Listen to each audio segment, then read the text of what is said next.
Hi everyone, welcome back to my channel. Today we are going to flip through volume 8 of ColorIt's Mandala books. The team at ColorIt was kind enough to send this to me, so I thank them for that, and I just wanted to show you what's in here. We'll do a flip through, and then I will give you a few tips and such on how I color mandalas, just to give you a jumping off point, because I know quite a few of you have asked me before how I pick colors or how I color them in. So let's get started. First of all, like all ColorIt books, it is spiral bound at the top, which is nice because then it stays out of your way. There's nothing worse than like a spiral binding right there. And then it has a nice thick cardboard cover. And then we open to the artwork. So within here, this is book number 61. Wow, they're creeping up there, aren't they? All pages are perforated, so you can pull them out, put them on a, clipboard, words. Or you can, use it to make your blotter page, which I'll show you in a second. But here is the title page. It's actually really pretty. All right, and here's the blotter page. Every ColorIt product, book, I should say, comes with a blotter page. I'll even say it right there. You tear this out, and this is meant to go under each page. They do have a thicker cardstock than your average coloring book, but still, you can get some bleeding if you use markers, and you always want a blotter page behind to keep from ink transfer. So every blotter page they have has some like fun tips, and this one looks like we have themes by this season. That's pretty cool. Wow, I love that palette for blooming spring, actually, and I love that winter one. I believe there is a hashtag on Instagram for all blue. Okay, here is the belongs to page. Ooh. Yes, these are my style of mandalas. I like the symmetrical ones, I guess. The ones that look like a flower just blooming. And I do apologize for my voice today. I have allergies, major allergies. Ooh, I like that one. That'd be fun. Like with this one, you would want to do a background. Others, it's kind of optional, but that one, you have so much white space there. This would be nice if you're new to markers because it's nice and open. This would be one where you'd want to use a gel pen or something. Ooh. Oh, look at that one. Spirograph type. Oh, I like that. That is beautiful. Wow. That one. That would take a while. And the whole point of mandalas is, they're supposed to help you relax. It's hard when you spend money on a more expensive mandala books, then you're like, oh, I gotta get the colors just right. And I totally get that. Ooh, that one's cool. I like how it's intertwined there. Ooh, that would be fun, but take a while. Oh, look at the detail on that one. That one's even more detailed. I like how they have a nice mixture in here. So you've got like really big open ones, and then you have really intricate ones, and then you have like some in-between ones like this, which is always good because even I, who draw mandalas myself and color them frequently, there's sometimes I don't want a super intricate one because I know it'll take me hours and I want the satisfaction of completing something quickly. Oh, I like these. I almost like picture these as like little flowers. Wouldn't it be fun to draw like some stems and leaves and turn them into little flowers? Just a thought. Who says you have to just color it? Why can't you do some other stuff? That'd be a fun one. That one looks similar to the other one with that style there. Ooh, that one is cool. Look at all of that. that one too. Oh, I like these big zoomed in ones too.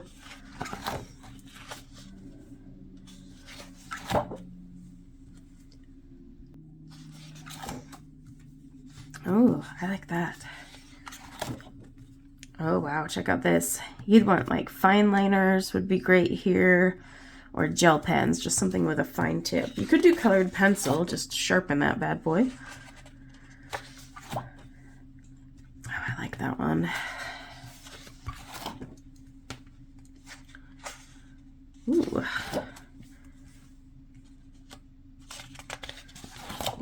Oh, wow. That one is intricate. That one goes in there. I like that one. I really do.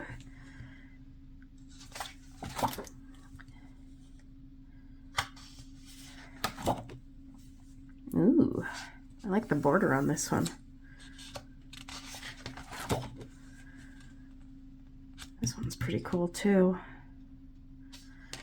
Again, you could color this one like a flower. So this would be your flower centers. You could do it either like a yellow, orange, or even browns, and then like do these in purple or pink or whatever color, you know, similar to a flower.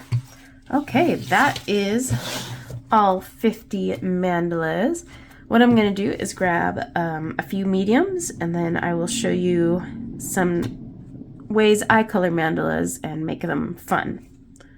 Okay, I decided to go to this one just because I'm going to use some markers and I wanted a bigger surface area to show you. Grabbed my bladder page, just tucked that behind there, because like I said, I'm using markers. Let's zoom you in.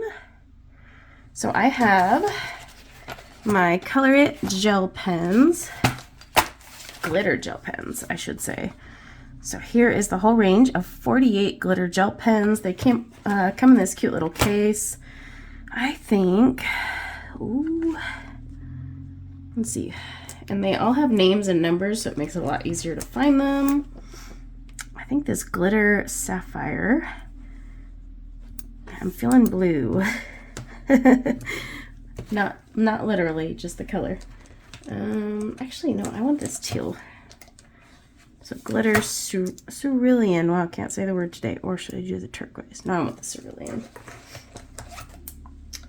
Okay, so I got that one.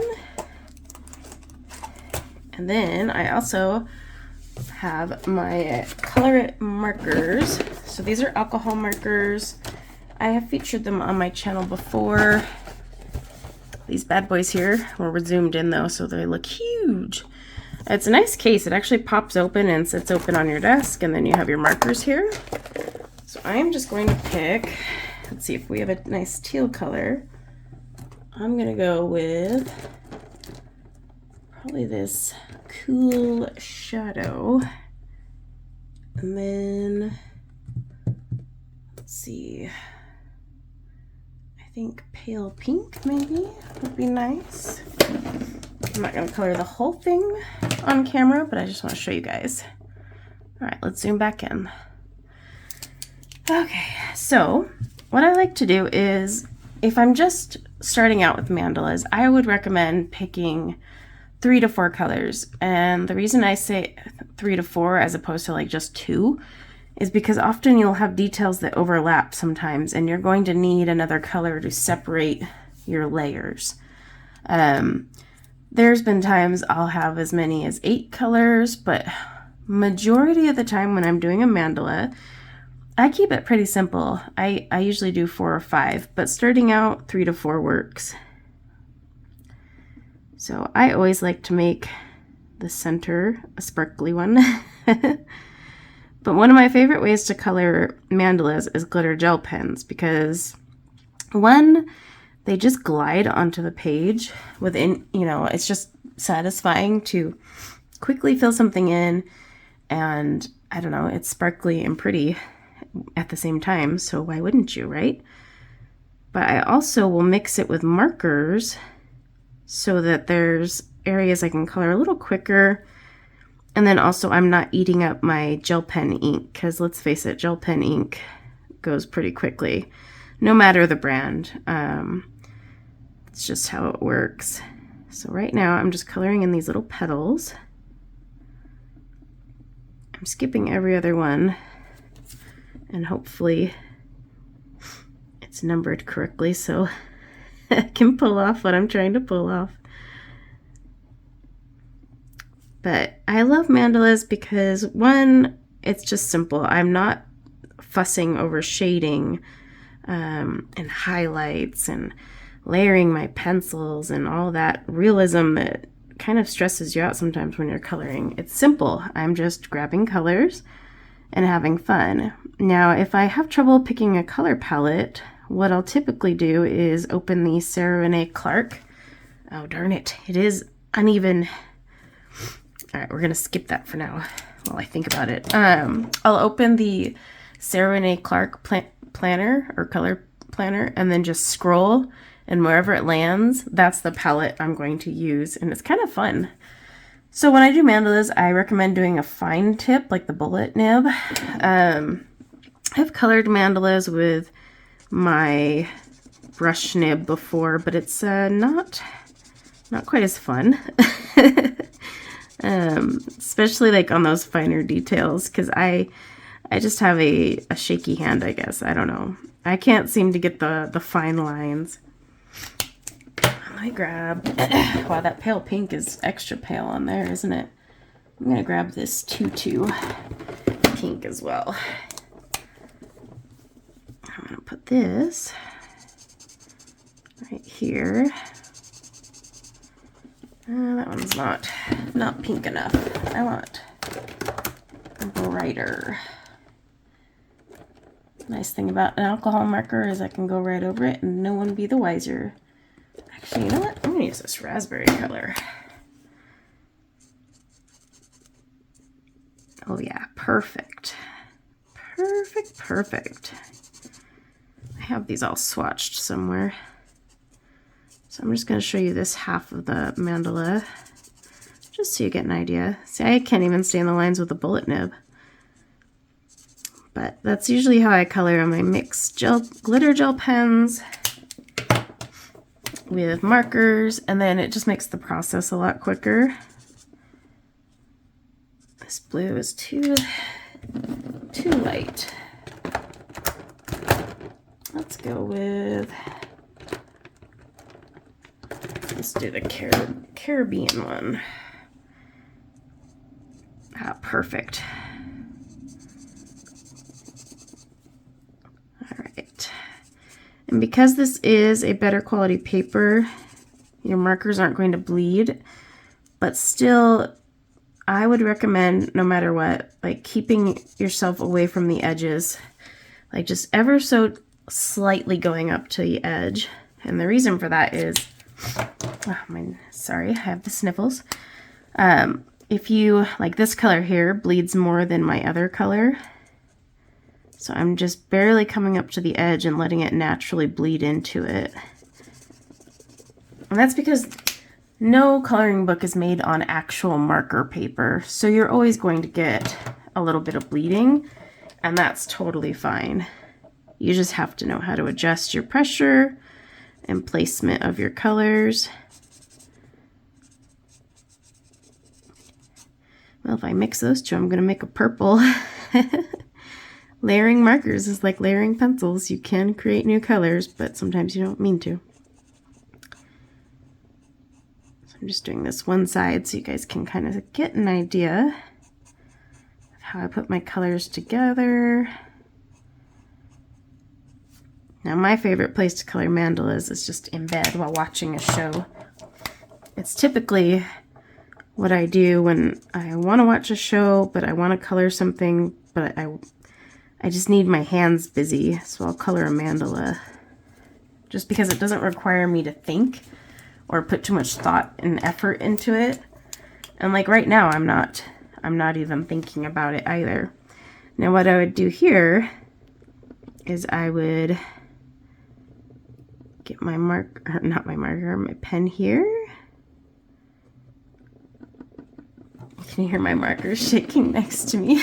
They're a little wiggly in that case, aren't they? Now, one thing is, if you're using glitter gel pens, make sure you always check the level of ink you have in your pen. Now, like if you use the same brand over and over, you know how long that ink will last. If the brand's new to you, it's kind of iffy, but like say your ink is below the little rubber finger comfort thing here. I know it has a better name than that, but say your ink's below that, well then you don't want to make this like a primary color you're using unless you have a refill for it or a replacement. Because most likely, like say with these, how I'm doing all these petals, I might run out of ink long before I finish my petals, and then it's going to look kind of weird. Granted, you can try and find something close enough to it, but yeah, you know what I mean. So I would do something like that, and then I just alternate my layers. Because see, my red's here, I have a blue here. I don't want to take this blue and put it here because then the two blues would be touching. So instead, I'm going to make these this red-violet color. It's kind of patriotic, isn't it? Not on purpose. There. And then I take this pale pink, which I know you guys probably can't see on camera, but I can. It almost comes off like an off-white. And I'd do the background here in this. And that helps kind of create my layers. But this is what I mean. Like say I had just two colors, right? If I was just working with two colors, then I would have no choice but for two colors to sit on top of one another. But when I color a mandala, you want to keep the same color consistency all the way around. But then you also want to make sure that your colors are not touching one another or overlapping one another, because you create space that creates a different pattern. So when you look at it, it looks a lot better, as opposed to if I had this blue and blue here, well, it would look like one solid piece. Now, if you want it that way, that's fine. But that's why I say at least 3 colors, because say I didn't have this background color, I would probably just leave this background white and then move on. You can leave white space in a mandala as well. In fact, there's plenty of times I use the white space to my advantage. And then you can create an outline using a gel crayon, watercolor marker, whatever you want. But really, mandalas should not be something that stresses you out. If it's so stressful to pick colors, like I said, do a random palette generator or just like scroll, and wherever it lands, be like, that's my color palette. Even if it's like the craziest colors, palettes are picked already, so you know the colors are going to go together. So that at least gives you some reassurance. So you're not like, oh, I can't get my colors right. But the whole point is, even if your colors don't match, just color it for the satisfaction of filling in a line and just enjoy that. That's why I use the glitter gel pens. They're satisfying to use. They fill in the line, and then I have sparkle. So that's why I use them. But I hope that helped you guys a little bit with mandalas. And yes, this is the latest release from ColorIt. It is available already on Amazon, so I'll leave a link in the description below. This is volume 8. I have all of their mandala books. I love every single one they've released. I love the artists that are creating these. They're really fun. So let me know if you ended up buying this one, or if you have any other mandala books from ColorIt. And I'd love to hear your opinion on how you like to color them or how you pick your colors. That's always helpful to those in the comments below. So share your own tips and tricks. And until next time, everyone, take care. Bye now.